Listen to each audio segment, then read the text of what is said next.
Hello, everyone, and welcome to another episode of the Starting 11 preview show. My name is Hayden, and I'm not joined by Annie this week, unfortunately, due to vaccinations and the things. I'm actually fully vaccinated now, thank goodness, but he's not. So, we're not allowed to meet, obviously. And so yeah, I'm just doing my thing on my own again. I hope you're all well, and I'd like to thank you all for joining. As always, it feels great to be back making video content again for you all. It's been such a bizarre and yet exciting week, as we will get onto a bit later. It's just, yeah. So as normal, off to the side here, I've got the complete lineup of the squad from what was announced the other day, and well, for both sides at least. Of course, that's probably going to change given the drama that unfolded at Old Trafford the other day against the Glazers, things like that. But yeah, I figured what we should do is we should go through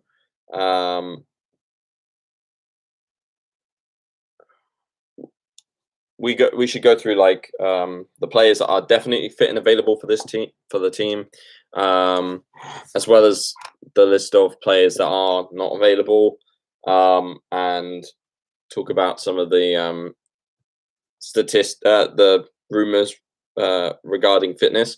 We can get into that a bit later. There's been some updates with Virgil Van Dyke, which I think are interesting. As I was preparing this little video today, Jurgen Klopp gave his press conference, and he was talking about Virgil Van Dyke in the context of the Euros, and he was basically just saying that, you know, he's still a way off. He's not training with the team yet. He's able to run and pass the ball, and he's able to do all of that on his own, but he's not able to do group training yet. Yeah, and I made notes on my document, and we can touch on that later. Sorry if I'm a little bit like hesitating a lot. I haven't done one of these in a little bit, and I'm feeling a little bit nervous today, so bear with me, guys. Right.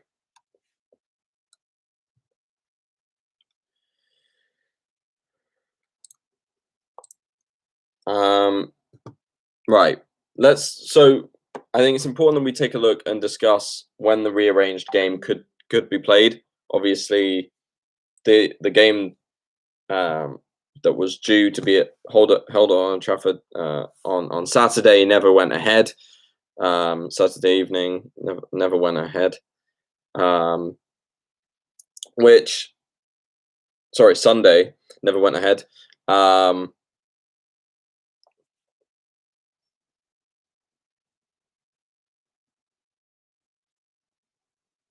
And so trying to plot when they could fit the game in towards the end of the season. Obviously, we've not got that many games left. We've got about 4 games left.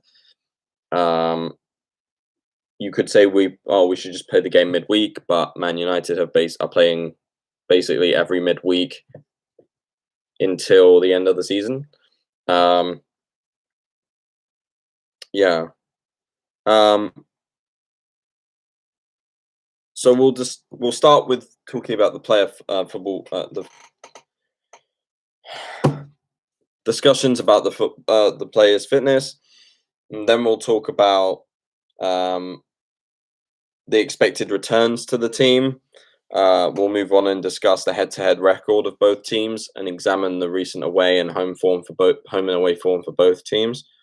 At the end, we can talk about who should sit on the substitutes bench, and what changes could and should be made, and which players should be brought into the team or left out, and how we could, shore up the positions if we're winning.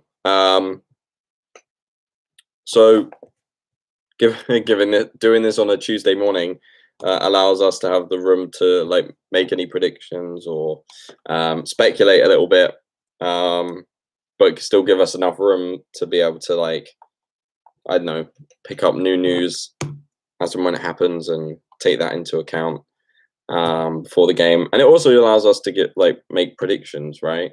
Like most fans make predictions for games, but it'll be interesting to see that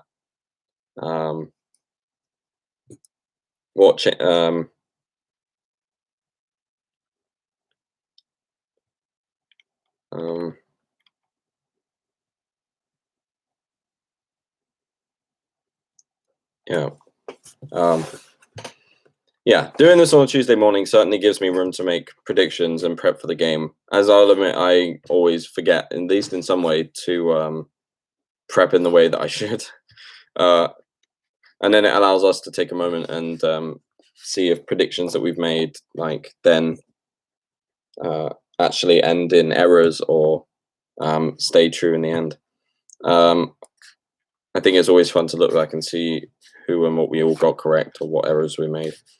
But as always, this is just me giving my thoughts on my own, and I am just on my own in my apartment. So the real point of this is to get as much fan discussion as we possibly can out of our small little network of followers and people that like to interact. I know I'm not the most entertaining of hosts, and I'm not,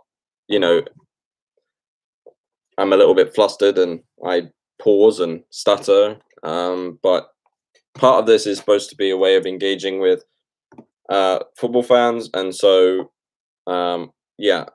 if you can leave your comments about who you would like to see line up and tactics that we would use,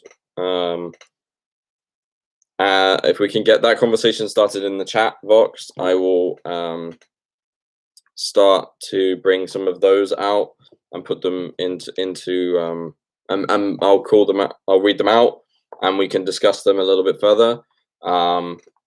Because it's not just fun if it's me talking, it's fun if we all talk together and have a conversation. And then for those that haven't already, if you're new to the channel, or if you're someone that watches the channel but would like to hear more about when I go live, and the types of content we do, please hit the like button, hit subscribe, and leave a comment, even if it's just hello, thanks for doing this, it's totally up to you. Even if it was you, even if you want to, I was gonna say, if you want to just say this is poo, you can put that there, but it's about engagement, isn't it? So let's just start with sort of conversations about when this game can be played. And this is an update from Monday. Basically, as we know, Man United fans climbed onto, were allowed entry onto, gained entry onto the pitch at Old Trafford. Some of them threw tripods around. There was one geezer whose trousers were falling down as he was trying to hop over a barrier. There were other people kicking the balls around. Some people were messing around with the netting on the goals, and some people brought their families along. Because it was a protest against poor fan ownership, and trying to put pressure on the owners to sell or adopt a new model of ownership. But I think it got a bit lost in the end. But it was really good to see fans trying to take some action at least against their ownership. I think we as supporters have a right to agitate for that. But anyway, because of those actions, it broke the COVID bubble rule, by my understanding, and so they had to call the game off. The two teams didn't feel safe to come to the stadium. The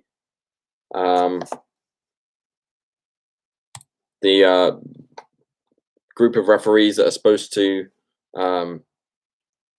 obviously work on the game, manage the game, and all of that, they were not able to get access until very, very late.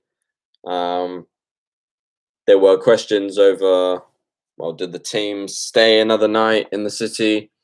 Because there had been protests outside the hotel, so there were questions about whether those fans, those players were safe.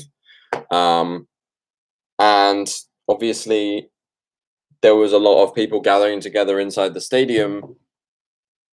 And in the middle of a global pandemic, whether we like to think about it or not, there is a chance that that could have been the center for spreading. So I can understand why they didn't want to go ahead with that game that evening. But I would like to say it's a proper credit to the fans for being able to achieve that, really. At least in part. So yes, like I mentioned earlier, there was a question about whether how do we then, when do we play the next game? So we're in a bit of a tricky position because Man United themselves are scheduled to play every midweek in May before the Premier League season ends on the 23rd. And you can't even do some of the days. I mean, you couldn't even extend the end of the season because it's all designed to end at the same time, obviously. But Man United are also playing the Europa League final on the 26th of May. United are comfortably poised to play that game after beating Roma 6-2 in midweek. And the Premier League have since said that the date will be announced in due course. Now, that was yesterday. We've not really heard an update. We've had some rumours. Sunday's postponement poses a considerable scheduling channel, given that United are playing all of these games. United barring... so the report that I saw from Sky was that the United, barring a remarkable result in the second leg of their semi-final against Roma, will then end their campaign with the Europa League final on Wednesday, May 26th. Both Liverpool and United are already scheduled to play in the final midweek of the Premier League, following the league's announcement that the penultimate game round of fixtures would take place across Wednesday, May 18th, and Thursday, May 19th, so that all clubs can have one game with fans before the end of the season.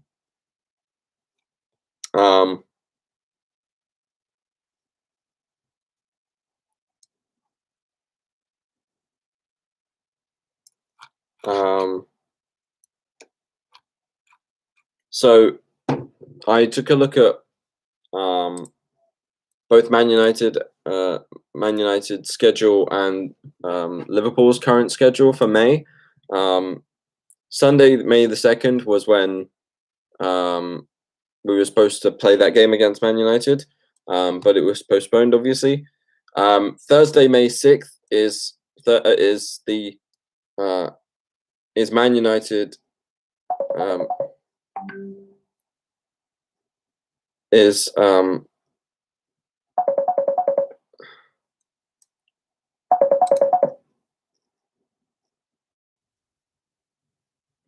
Aaron, how are you? Aaron, welcome to the stream, mate. Hi, look, I'm only on for a little bit. I'm just walking down to get my latte during my break. So I thought, let me hop on for a bit quickly. We Okay. haven't done one together in a while. Yeah. What were you discussing just now? I tuned in like at the beginning. Did you see my comment? No, you haven't left a single comment. I left two of them, bro. No. The live chat is empty, mate. But enough about that. So I was talking about the scheduling for May. So actually, now that you're here, I was just going to run through the schedule that I've got for May, and then I wanted to get your thoughts on when we would play. So on Sunday, May the 2nd was when we were supposed to play Roma and Man United. The second leg of their Europa League semi is on May the 6th. Then Liverpool play Southampton on Saturday, May the 8th. And United play Villa on May the 9th. Then Manchester United play Leicester on Wednesday, and we play West Brom on the Sunday, May the 16th. And then basically we play at the same time, like both teams play on the same day. Wednesday, May the 19th, we play Burnley and Man United play Fulham. And then we play Palace and Wolves play United on the 23rd. So can you give me your ideas and thoughts about when that game could be played, and give us the update that you put in the chat earlier? No, from what I heard, I think it's gonna be pushed back. Well, the West Brom game will be pushed forward. That makes sense. The game with Big Sam, which is like a cup final for us, will be played midweek apparently. It's not official, anything what I'm saying. I think it's just rumors circulating around, so it looks like midweek will play Big Sam and Co. West Brom obviously. And then the Sunday we'll play United on 16th. Yeah. 16th? Yeah, it is. Right. This is the final, FA Cup final. Yeah, the next day we play them, and then we just proceed with normal. So you're saying that they would move the West Brom game sooner, and then we would play in that spot? Yeah. To accommodate United. Yeah. They got less than week. Okay. And what did you think about what happened the other day? I started off by saying that I thought it was good that the fans tried to get their voices heard, but I just wanted to get your thoughts. Yeah, I mean, obviously, like I said earlier, I'll stick to my original stance and the whole thing. I think it was good that they took the protest to the owners and everything. And I agree with all that they've done, apart from the whole vandalizing shit. And also bringing the game to postponement. I feel that wasn't necessary. They could have done it in a much more refined manner. But could you argue, though, that doing it in a much more refined manner, so-called, ultimately wouldn't necessarily have drawn the same level of attention, because don't forget, it's not that if a small group of people, even if it was like 200 people, gathered outside Old Trafford, right, and they did a silent protest with signs and stuff, the Glazers aren't going to take notice of that at all, and the media companies are not going to take a closer look at it at all, because they live too far away. But if you say that, them damaging property might look shocking to people, but ultimately it's not. It's property now owned by the Glazers, so it hurts their bottom line, their pocket, and it forces them to look at it. No, my whole stance is on the whole violence against the police officers, and apparently people got in scuffles and all Well, I think you're gonna get some. You are going to always get some idiots that Yeah, may. But the point is, like the wider movement of it, I think is laudable. I think it's a really good thing. If our ownership was that bad, that diabolical, and that sort of had that sort of disrespect for the fans, I would expect us to do the same. yeah, I guess so. So what you're saying is, the vandalizing and the violent assaults probably took place by the small minority in comparison to the majority of them, right? Well, yeah, I mean, if you think about the sheer number of people that were at the protest, clearly, what one or two people getting into a fight is going to be literally like a 100th of Yeah, the crowd. only two got injured, but I saw on Yeah. the videos quite a few of them were like throwing stuff at them.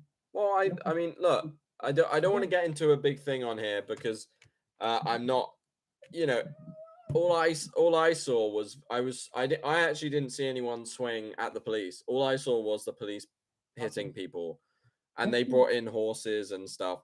Just to kind of wrap here on this topic, anyway, you feel that the game. Aaron, you're gonna have to go. Can you go somewhere that's slightly more covered because there's a lot of wind and Yeah, because I'm outside. yeah, I know, but can you like stand under a bus stop or stand I'm up. under a wall or Hopefully, when I sit down, it should be. I mean, I got a bounce anyway. right?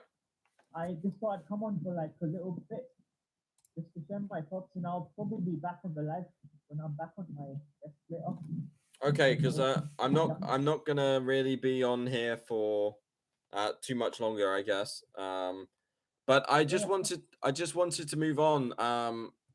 If I if I have to if you have to go, then just tell me. But I was gonna look at the head-to-head records quickly. Yeah, I think when I sit down, it should hopefully be a bit more clearer, and the wind should come out. So Right. let's see. Okay. Do you want to stay with me for the head-to-head record bit? Yeah. I'll stay on for now. Right. So looking at the head-to-head record is always a good way of trying to predict what might happen in the game. Obviously, the best thing about the Man United Liverpool games is that they're so they're the biggest games of the season on a club level for us, at least in the league, and and they're so unpredictable, right? They're just really unpredictable.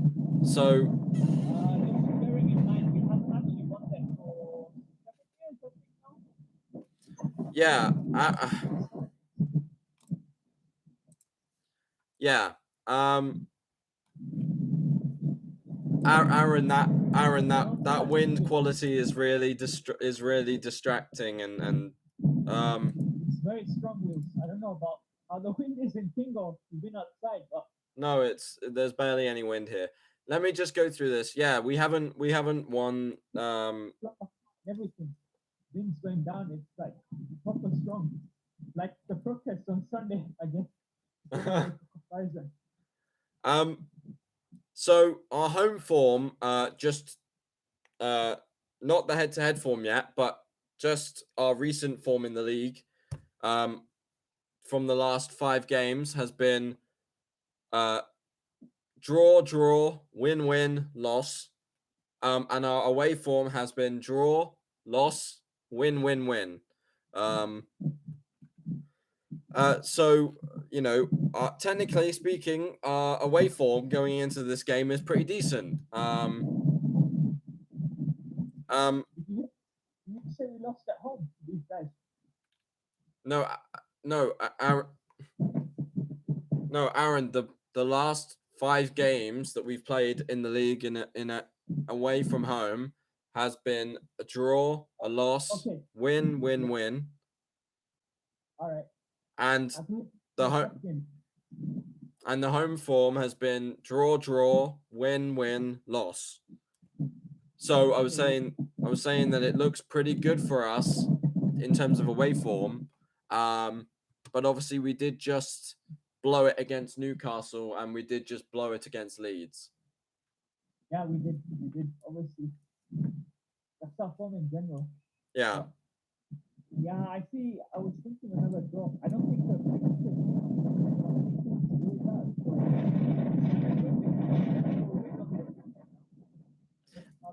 It's good to get a W under our belt. I don't think we will win this game. I still don't think we are, but I reckon we'll get a draw though. That's me though. Okay. I think we'll play out for points. So Right. yeah, that one goes. Um. Let's get up the line. These are big finals. Like top finals are big salmon, guys. Yeah. Yeah. At the end, I'm gonna preview, and I'm gonna give like a. I'm gonna say what the next games are and what time they're scheduled to be played and things like that. So, yeah, they are looking like some really, really big games. I mean, for me, we basically have to win every game from now until the end of the season to get top four. I saw talk about us being able to get Champions League in fifth. I think someone was shouting in the background. Me. Not kidding. Go. Right, but yes, I said so to get top four, I think we have to win each of these games and every one of them, and we have to hope that results go our way. But I've also seen that we could get Champions League if we come fifth. No, that's not happening. You want to bet money. I don't think that's accurate because it's never happened before, has it? Well, isn't the logic that you could 5 teams, yeah. So if you won the Champions League, then you'd get it. Not by coming fifth though. So what was everyone talking about in the chat then? I don't think that was accurate. Don't even take that one seriously. Look at the source as well that it was shared through. Right. But check it again anyway. If you feel it's credible and reliable, then obviously you can bring it on the screen. Yeah, I'm trying. I'll have a look at it now. It's not loading up for me. But let's yeah. So the games that we were just talking about there at the end. And sorry for our fans if today's episode feels a little less polished than usual. The remaining fixtures that we were talking about is Liverpool versus Southampton on Saturday, the 8th of May. That's a 8:15 kickoff in the evening. Then the West Brom game, which is subject to change possibly, as Aaron was saying earlier, is currently scheduled to be on Sunday, the 16th of May at 4:30. And then 19th of May is a Wednesday, and that's us away at Burnley. So that's deep. That's us. That's us away at Burnley. And that's a 7:45 kickoff. And then we play Crystal Palace at home at Anfield on Sunday, the 23rd of May at 4, which is the final day of the season. We're watching that together, aren't we? That's the plan. So, like I mentioned, we were going to look at the head-to-head records for Liverpool and United. So, over the last 5 games that we've played against them, so from on the 19th of January 2020, we beat Man United at Anfield 2-0. Then we drew 0-0 with them at home. And then the second game in 2021 against United, they beat us 3-2 in the FA Cup. With that Bruno Fernandes late free kick. And then obviously this most recent result has been postponed. So yeah, Aaron, based on current form and those last few results against United, what do you think might happen? Wait, are you talking about the Neo game or the other ones? I was talking about United, Aaron. Huh? I was talking about United. I said already I think it's gonna be a draw, like a few minutes ago. Oh, sorry. Right, I probably skip glory. I think skip my thing as well. I reckon I want to be precise on the scoreline. Like I don't think we'll keep a clean sheet, but we should score as well. I mean, yeah. I mean, out of just one, two, three, four, five, six, the last 7 games against United going back to 2018, right? Only 2 of those games have ended with no goals whatsoever. You know, in most games it ends with, at least 2 goals being scored. Whether that being shared in a draw or one team winning by 2 outright goals.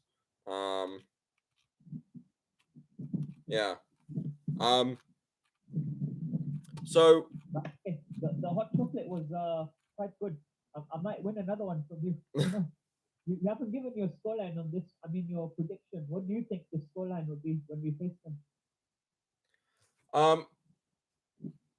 Yeah, for those who don't know about the hot chocolate bet, I'll fill them in a bit later. But yeah, what are you saying for this game?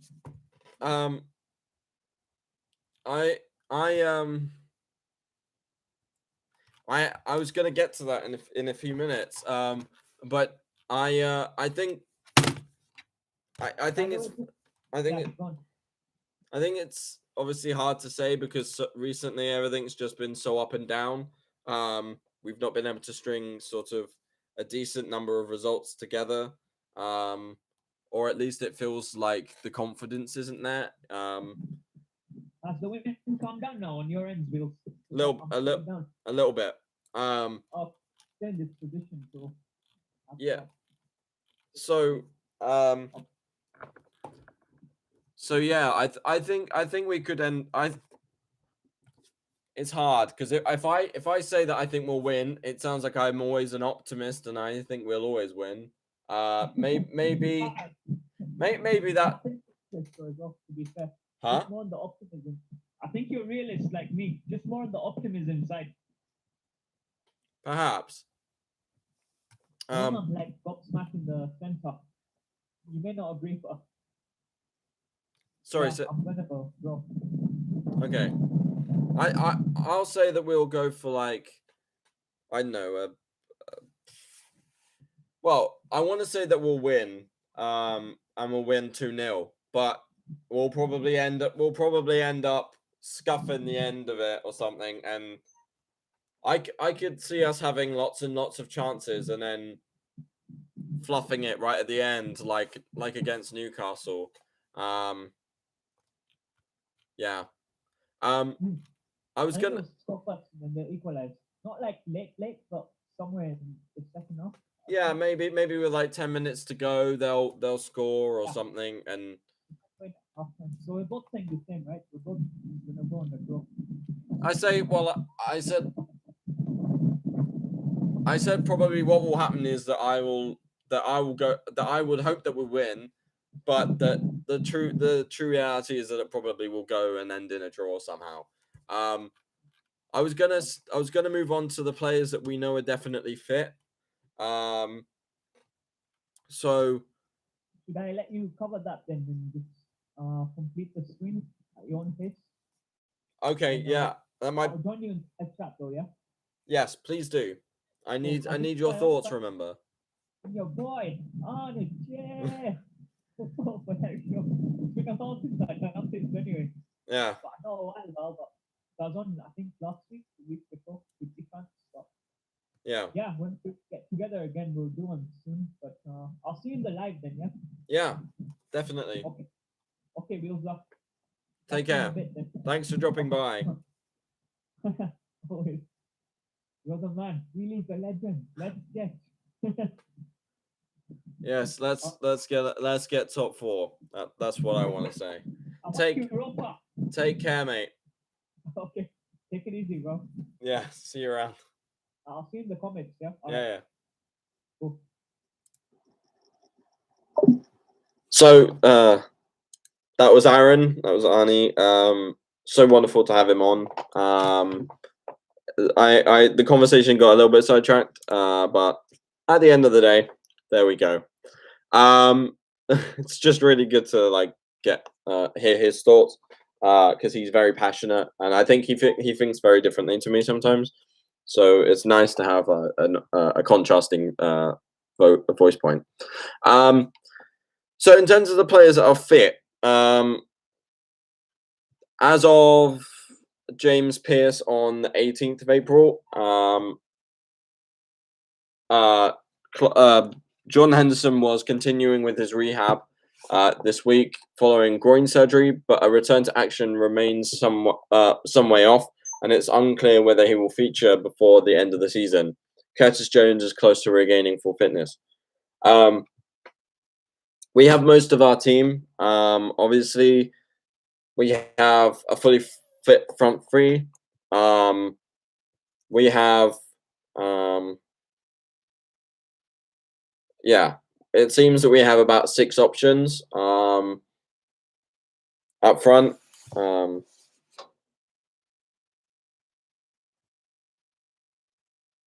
Wait, what? Sorry, let me correct myself. So players that are definitely not fit or are not playing. Henderson, Keegan Kelleher, this Pitaluga guy, he's a teenager. And then obviously the big guys, Virgil Van Dyke, Gomez, Matip, and Origi. Apparently they're all injured. We know the injury to Van Dyke. We know the injury to Gomez. And we know the injury to Matip. You know, these are all season-ending injuries. And whilst we are getting closer to the end of the season and closer to their inevitable return, they still won't make the end of the season, I don't think. If we're thinking about Virgil not being fit for 3 weeks to start training with the team again, that brings us to the end of the season, so he won't play for us, which is a shame. But as it turns out, Phillips has returned from a thigh problem, allowing Klopp to restore Fabinho to the midfield 3. That's reported from the Evening Standard. The breaking team news from the other day, before the postponement, and what I think is going to be our squad for the actual game day itself, is that is Alisson in goal, Alexander-Arnold, Phillips, Kabak, who I think will buy, by the way, in the summer, Robertson, Thiago, Fabinho, and then Klopp picked Milner. I think he would be a really good experienced head. So I would stick with that. And then the front three of Salah, Firmino, and Mane. And then the subs the other night was Wijnaldum, Keita, Adrian, Oxlade, Jones, Jota, Tsimikas, Shaqiri, and Reece Williams. Shaqiri was injured, but now he's clearly fit to be on the bench. Good to see Oxlade-Chamberlain on the subs bench. He's not looked that bad when he's come on. I know he certainly looked promising at certain points. Whereas in contrast to many of his previous performances, where he's come in as a substitute after being injured that severely a couple of seasons back, where he's looked really off the pace. But I forgot what game he came in recently, and you know, he played a through ball that basically almost set up a goal, and he's looked really positive. And then obviously Wijnaldum and Keita are Wijnaldum's an ever presence in our midfield, but it's good to just give him a bit of a rest. And that's why I think bringing in someone like Milner would be able to do that because he works in quite the same way. He's versatile like Wijnaldum. Yes, he's older, but yeah, it's sort of like for like in many respects. On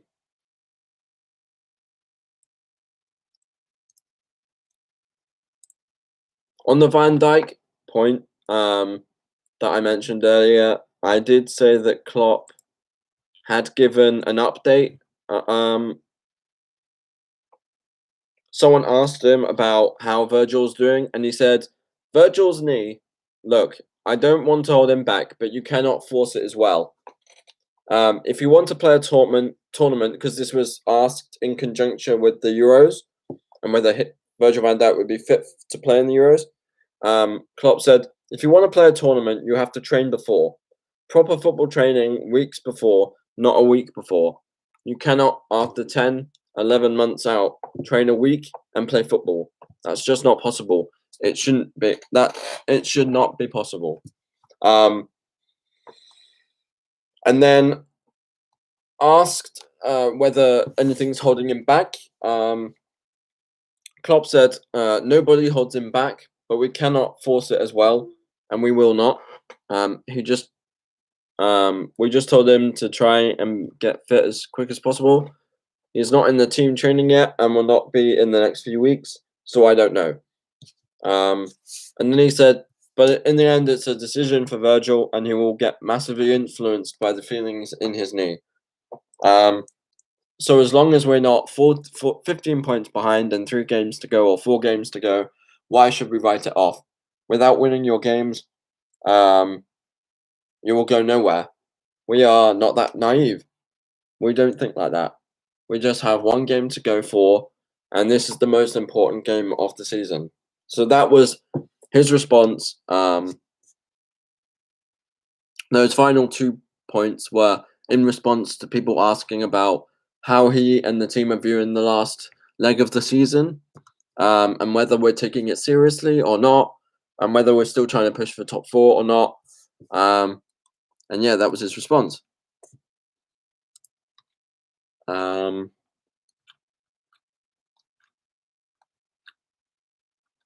So I'm losing my voice. I was just going to say that, so bearing in mind the final games of the season, what would be my starting 11? Bearing in mind that we need to rotate it enough to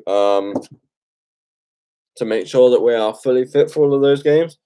I would have Alisson in goal, Trent, Robbo, Kabak and Phillips, Fabinho as the usual DM, and then I would have like Wijnaldum or Keita or Milner.